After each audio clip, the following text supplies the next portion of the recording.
നിയമസഭയിലെ ചോദ്യോത്തരവേളയിൽ സ്പീക്കറും പ്രതിപക്ഷ MLA-മാരും തമ്മിൽ വാക്കുതർക്കം. ചോദ്യോത്തരവേളയിൽ സമയനിഷ്ഠ പാലിക്കണമെന്ന് മാത്യു കുഴനാടനോട് സ്പീക്കർ ആവശ്യപ്പെട്ടു. ഇത് ചോദ്യം ചെയ്ത വിൻസെന്റിനോടും സ്പീക്കർ കയർത്തു. ചോദ്യങ്ങൾക്ക് സമയം നിശ്ചയിക്കുമ്പോൾ ഉത്തരം ശരി, ഇങ്ങനെ പറഞ്ഞാൽ ശരിയാവില്ല. നിങ്ങളിത് പ്രസംഗമല്ല, അങ്ങനെ ഡിമാൻഡ് ഡിസ്കസ് ചെയ്തോന്ന്. അല്ല, ഞാൻ പറഞ്ഞതേ ഉള്ളൂ. ഉത്തരങ്ങൾക്ക് കൂടി ഒരു സമയം നിശ്ചയിക്കുന്നത് നന്നായിരിക്കും ഒരു സജഷൻ പറഞ്ഞതേ ഉള്ളൂ. ചോദ്യമാണ് ഉത്തരമാണ് ഏറ്റവും കൂടുതൽ ഉണ്ടാവാൻ. ഉമേഷ് ബാലകൃഷ്ണൻ തിരുവനന്തപുരത്ത് നിന്ന് ചേരുന്നു. ഉമേഷ്, പറയൂ.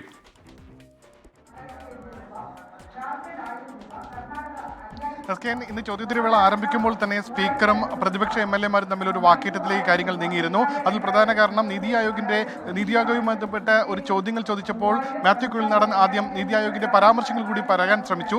അപ്പോൾ സ്പീക്കർ ഇടപെട്ടു. ഇത്തരത്തിൽ പരാമർശങ്ങളോ സ്റ്റേറ്റ്മെന്റോ നടത്താനുള്ളതല്ല ചോദ്യോത്തരവേള. ചോദ്യോത്തരവേളയിൽ അത്തരം ചോദ്യങ്ങൾ മാത്രമേ ചോദിക്കാൻ പാടൂ. അതുകൊണ്ട് ഇനി ചോദ്യത്തിലേക്ക് വരൂ എന്ന് സ്പീക്കർ ആവശ്യപ്പെട്ടു. എനിക്ക് എന്തായാലും ചോദ്യങ്ങൾ മുഴുവൻ ചോദിക്കണ്ടേ എന്ന് മാത്യു കുഴൽനാടൻ തിരിച്ചു ചോദിച്ചപ്പോഴാണ് സ്പീക്കർ വീണ്ടും ദേഷ്യപ്പെട്ടത്. ഇത്തരത്തിൽ നിങ്ങൾക്ക് ഇഷ്ടമുള്ളതുപോലെ ചോദിക്കാൻ കഴിയില്ല, നിങ്ങൾക്ക് സ്റ്റേറ്റ്മെന്റ് നടത്തണമെങ്കിൽ അത് മറ്റൊരു അവസരത്തിലാകട്ടെ. ഇപ്പോൾ 45 സെക്കൻഡ് മാത്രമേ ഒരു ചോദ്യം ചോദിക്കാൻ അവസരം തരാൻ കഴിയുകയുള്ളൂ. അതുകൊണ്ട് തന്നെ അതിനുള്ളിൽ ചോദ്യം ചോദിച്ച് തീർക്കണമെന്ന് സ്പീക്കർ ആവശ്യപ്പെട്ടു. പിന്നാലെ വിൻസെന്റ് MLA എഴുന്നേൽക്കുകയും തനിക്കും ഈ ചോദ്യങ്ങൾ പൂർത്തിയാക്കാനുള്ള അവസരം സ്പീക്കർ നൽകണമെന്ന് ആവശ്യപ്പെടുകയും ചെയ്തു. എന്നാൽ വിൻസെന്റ് MLA-യോടും അതല്ല രീതി, ചോദ്യങ്ങൾ ചോദിക്കാൻ എല്ലാവരുടെയും ചോദ്യങ്ങൾ ചോദിക്കാനുള്ള അവസരം നൽകണം, അതുകൊണ്ട് തന്നെ ചോദ്യങ്ങൾ ഒരു സ്റ്റേറ്റ്മെന്റായി നീണ്ടുപോകാനും പാടില്ല എന്നും സ്പീക്കർ ഓർമ്മിപ്പിച്ചു. ഇതാണ് സ്പീക്കറും പ്രതിപക്ഷ അംഗങ്ങളും തമ്മിൽ നേരിയ ഒരു തർക്കത്തിലേക്ക് കാര്യങ്ങൾ എത്തിച്ചത്.